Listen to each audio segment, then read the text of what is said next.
il intègre une secte pour devenir riche et on l'oblige à se transformer en mendiant chaque semaine pour voler les énergies des gens et pour sacrifier dans sa loge, mais a été attrapé par un jeune pasteur au Sénégal. Histoire mystique. Alors, cette histoire, avant tout, j'aimerais vous dire une chose. Priez sans cesse et surtout, de ne pas oublier que nous sommes dans un monde là où il y a plusieurs mondes. Faites attention. Toutes les personnes que vous voyez dans les rues, en train de demander de l'argent, certaines personnes ne sont pas des personnes, en tout cas naturelles. D'autres sont des personnes, des mendiants déguisés. Et d'autres sont parfois des esprits qui sont là pour voler vos âmes. Surtout, nous sommes à la fin de l'année, priez sans cesse. Écoutez cette histoire qui nous a été racontée par un serviteur de Dieu. Écoutez cette histoire. L'histoire se passe, ça débute en Guinée-Conakry et ça finit au Sénégal.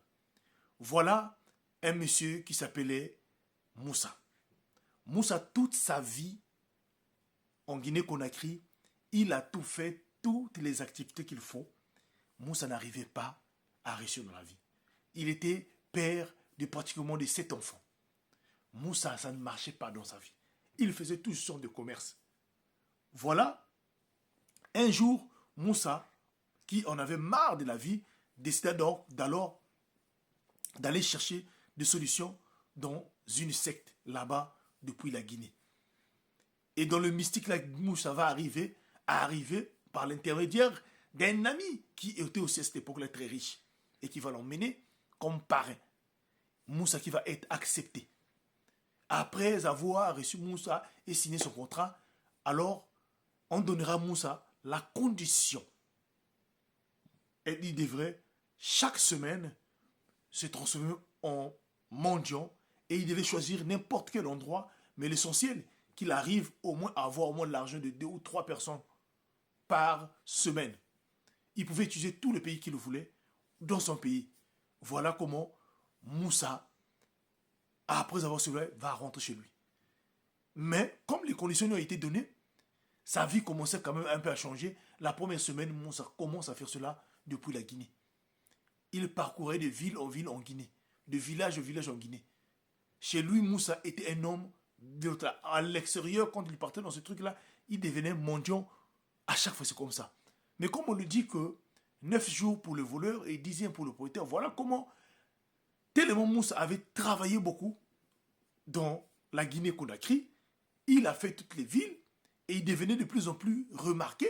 Et les nouvelles couraient maintenant qu'il y a un mendiant qui demandait comme ça par peur qu'il se fasse attraper. Alors Moussa avait décidé de changer de stratégie. C'est-à-dire d'aller maintenant dans les pays voisins. Il a fait la Côte d'Ivoire, il a fait certains pays.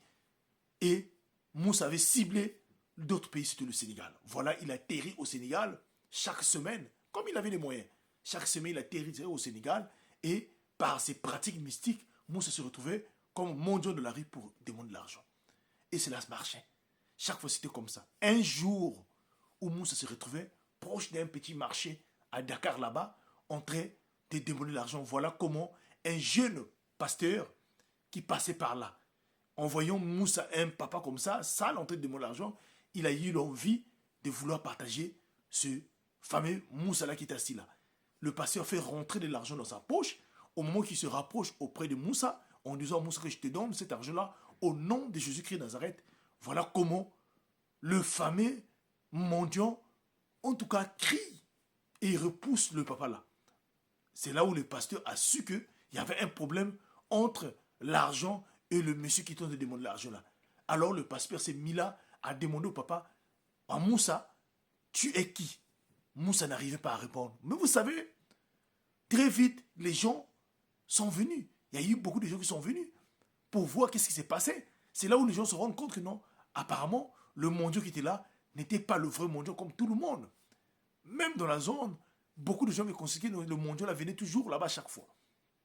Alors le pasteur, qui demande encore plusieurs fois au monsieur, le monsieur n'arrivait pas à parler. Voilà, là, il attaque subitement des prières, ils sont là. Là, il commence à prier sur place, là, devant les gens. Les gens étaient là. Et voilà comment le vieux Moussa, qui est assis le mendiant, se lève, enlève le vêtement qu'il avait porté en haut, sale. À l'intérieur de lui, c'était des habits propres, bien habillés. Et voilà comment Moussa était en train de courir. Le pasteur le dit aux gens qui étaient là-bas, ne le suivaient pas. Il n'était pas un mendiant.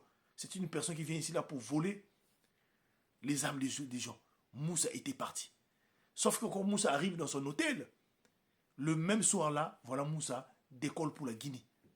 Quand il arrive à Guinée, il rentre, ce jour-là, le lundi, il doit donner sacrifice, il rentre sans sacrifice. Comme on le dit toujours que non, le diable piège toujours les gens. Le lundi où Moussa devait donner sacrifice comme d'habitude dans sa loge, lui, tout le monde se sont présentés avec des sacrifices sauf lui.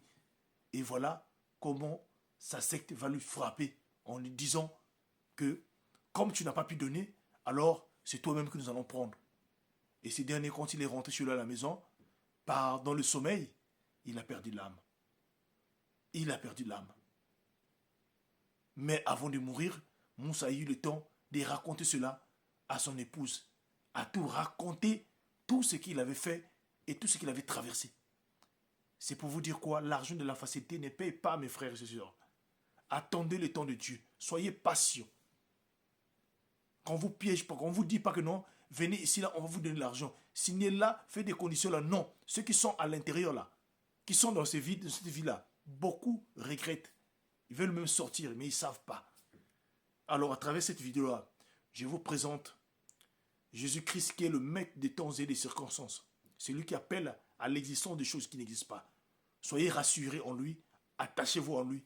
Lui, il ne déçoit jamais. Il donne la vraie richesse. Partagez-moi cette vidéo. C'était HPH, l'homme à plusieurs histoires.